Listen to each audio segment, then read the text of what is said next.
विरोधियों की चाल हुई सफल, नरेश मीणा को एक बार फिर से नहीं मिली जमानत। छोटे से अपराध को बड़ा बताकर नरेश मीणा को फंसाने की जा रही है पूरी कोशिश।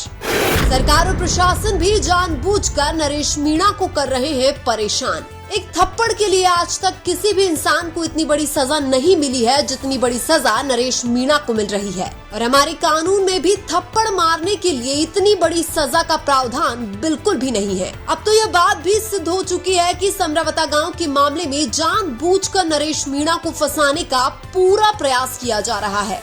समरावता थप्पड़ कांड में मुद्दा कुछ और था, जबकि बताया कुछ और जा रहा है। बस नरेश मीणा को मुजरिम बनाया जा रहा है। अपराधी कोई और था, जबकि अपराधी नरेश मीणा को बनाया जा रहा है। सच को छुपाकर बताया कुछ और जा रहा है। खबर कुछ और है, मीडिया में कुछ और ही चलाया जा रहा है। नरेश मीणा को फंसाने के लिए सरकार के इशारों पर षड्यंत्र रचा जा रहा है। कांग्रेस बीजेपी जो चाहती थी वही हो गया। नरेश मीणा को रोकना था, इसलिए जेल में बंद करवा दिया। पिछले कुछ दिनों से नरेश मीणा का केस राजस्थान में काफी हाईलाइट है। हाईकोर्ट में कई बार नरेश मीणा के केस की सुनवाई हुई है, लेकिन हर बार नरेश मीणा की जमानत खारिज की गई है। अब यहाँ पर सवाल यह है कि क्या एक थप्पड़ के लिए ही नरेश मीणा को जमानत नहीं मिल रही है?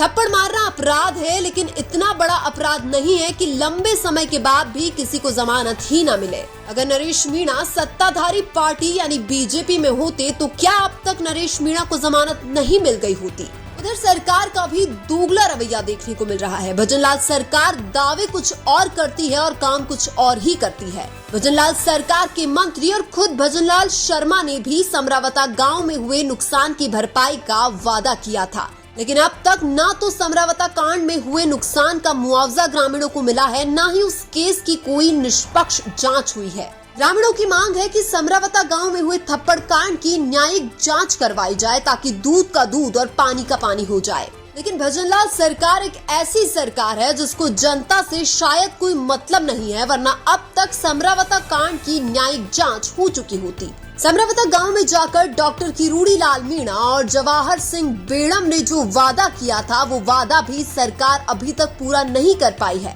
समरावता कांड की अगर न्यायिक जांच करवाई जाए तो सीधे सीधे प्रशासन की गलती सामने आए और एसडीएम कलेक्टर दोनों अपराधी बन जाए।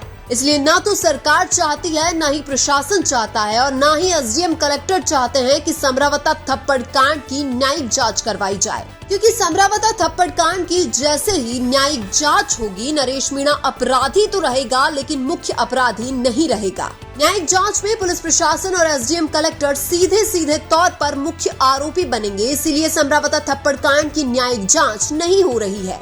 समरावता थप्पड़ कांड के मामले में मीडिया का भी दोगला रवैया देखने को मिल रहा है, क्योंकि समरावता गांव के लोग मीडिया को कुछ और बता रहे हैं, जबकि मीडिया अपने चैनल पर और अखबार में कुछ और ही छाप रहा है। आम जनता के अलावा यह सब चाह रहे हैं कि नरेश मीणा को समरावता थप्पड़ कांड का मुख्य आरोपी बनाकर कड़ी से कड़ी सजा दिलाई जाए। हालांकि जमानत और न्याय का मामला कोर्ट पर निर्भर करता है, लेकिन फिर भी सत्ताधारी पार्टियां हर मामले में इंटरफेयर करती आई हैं। इसलिए अब जिस प्रकार से नरेश मीणा के मामले में हाई कोर्ट से जो फैसला आ रहा है, उससे लगता है यह सब सरकार के इशारों पर हो रहा है। पक्ष और विपक्ष का एक ही टारगेट है कि कैसे भी करके नरेश मीणा को जमानत नहीं मिलनी चाहिए। एक युवा नेता की आवाज को दबाने के लिए जब कांग्रेस और बीजेपी दोनों ही एक हो जाए तो समझ लो कि वो कोई आम नेता नहीं है। जिस नरेश मीणा के नाम से कांग्रेस और बीजेपी के नेताओं में खौफ है, उस हिसाब से जाहिर होता है कि भविष्य में बहुत से राजनेताओं की राजनीति खत्म होने वाली है। हालांकि भले ही कांग्रेस और बीजेपी